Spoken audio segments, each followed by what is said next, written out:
Assalamualaikum warahmatullahi wabarakatuh. Eh, Salam sejahtera untuk kita semua. Terima kasih saya ucapkan kepada Ibu Priska Pranita yang telah membimbing saya untuk mengerjakan tugas proposal saya yang berjudul pengaruh leverage keuangan dan likuiditas terhadap profitabilitas pada PT Indofood yang terdaftar di Bursa Efek Indonesia. Baiklah, langsung saja kita masuk ke slide yang pertama, yaitu latar belakang masalah. Penelitian ini merupakan pengembangan penelitian yang diteliti oleh Dominika Dian Alicia, Monang Situmorang, Asep Alipudin tahun 2017 dengan judul pengaruh likuiditas terhadap profitabilitas pada perusahaan subsektor semen yang terdaftar di Bursa Efek Indonesia periode 2011 sampai 2015. Berdasarkan penelitian ini, diperoleh hasil rasio lancar memiliki pengaruh positif dan signifikan terhadap rasio pengembalian atas aset. Rasio cepat tidak memiliki pengaruh positif terhadap rasio pengembalian atas aset, dan rasio kas tidak memiliki pengaruh positif terhadap rasio pengembalian atas aset. Untuk itu, saya melakukan pengembangan penelitian dengan menambah satu variabel bebas dari penelitian sebelumnya. Dalam objek penelitian ini, PT Indofood merupakan objek dari penelitian karena PT Indofood ini merupakan kelompok perusahaan yang cukup besar dan berkembang besar di Indonesia. PT Indofood memiliki iklim persaingan yang sangat ketat. Melihat kondisi yang demikian, banyak perusahaan yang ingin masuk ke sektor tersebut sehingga persaingannya sangat tajam. Untuk itu, perusahaan harus memperkuat faktor internal agar dapat tetap berkembang dan bertahan dalam persaingan. Jadi, dari penelitian ini saya menambahkan satu variabel bebas, yaitu leverage keuangan. Leverage keuangan itu adalah menunjukkan sejauh mana aktiva perusahaan dibiayai dengan utang.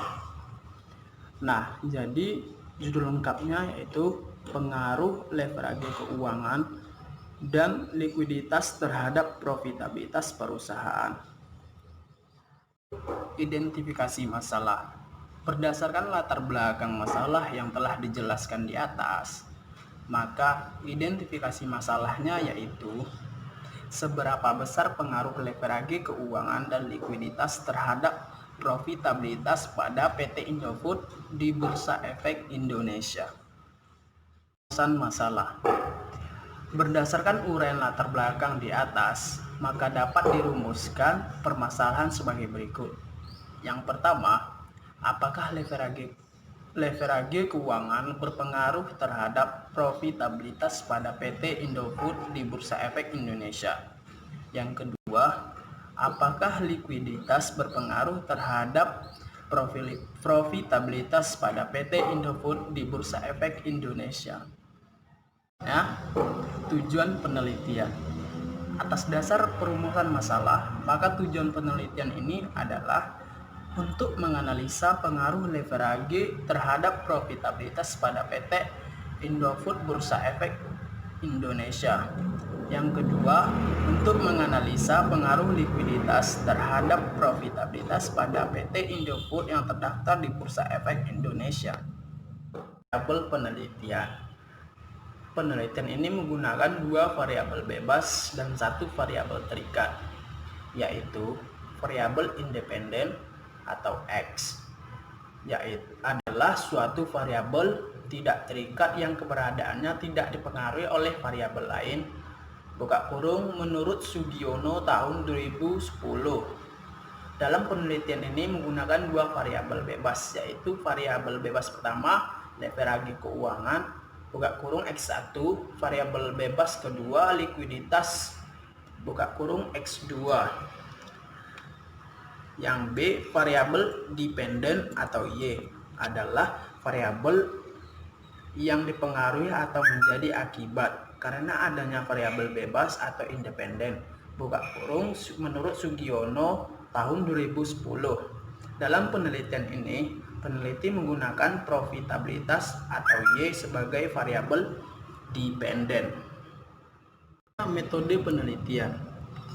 Yang pertama itu pendekatan penelitian.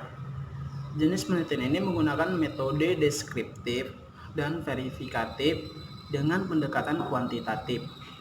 Yang kedua, tempat dan waktu penelitian, yaitu dilakukan di PT Indofood yang terdaftar di Bursa Efek Indonesia dengan waktu penelitian selama 3 bulan dari bulan Juli sampai September 2020. Populasi dan sampel. Populasi merupakan wilayah generalisasi yang mempunyai kualitas dan karakteristik tertentu yang ditetapkan oleh peneliti untuk ditarik kesimpulannya. Yang kedua, sampel merupakan bagian dari populasi yang ingin diteliti. Yang ketiga, simple random sampling, yaitu metode pengambilan sampel secara sengaja sesuai dengan persyaratan sampel yang diperlukan. Terus, jenis dan sumber data. Yang pertama, data premier adalah data yang diperoleh atau dikumpulkan oleh peneliti secara langsung dari sumber datanya. Dalam penelitian ini, data diperoleh dari menyebarkan kuesioner dan observasi dan wawancara. Yang kedua, data sekunder adalah data yang diperoleh atau dikumpulkan peneliti dari berbagai sumber yang telah ada. Dalam penelitian ini, data diperoleh dari penelitian terdahulu, internet, dan dokumen yang diberikan instansi terkait dengan penelitian ini. Analisis data. Dalam penelitian ini, analisis data yang digunakan yang pertama, regresi linear berganda, yaitu model analisis yang digunakan untuk mengetahui besarnya pengaruh leverage keuangan dan likuiditas terhadap profitabilitas. Adalah model ekonometrik dengan teknik analisis menggunakan model kuadrat kecil biasa.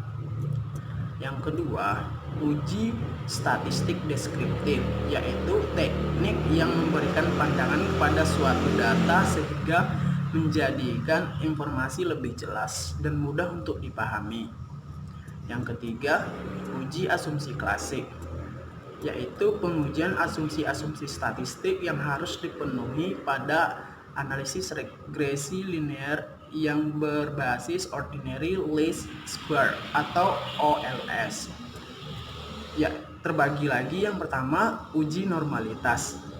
Uji normalitas yaitu pengujian asumsi residu yang berdistribusi normal. Asumsi ini harus terpenuhi untuk model regresi linear yang baik. Terbagi lagi. Yang pertama, yang A, uji grafik histogram, yaitu membandingkan antara data observasi dengan distribusi yang mendekati distribusi normal. Yang B, uji p-plot, digunakan untuk melihat apakah variabel dependen dan independen mengikuti sebaran normal atau tidak.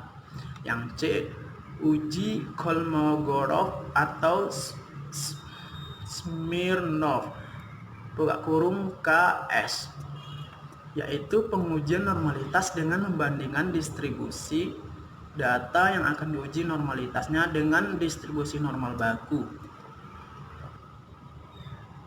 Yang ketiga, uji heterokedastisitas, mempunyai tujuan untuk menguji terjadinya ketidaksamaan varians residual suatu periode pengamatan ke periode lain.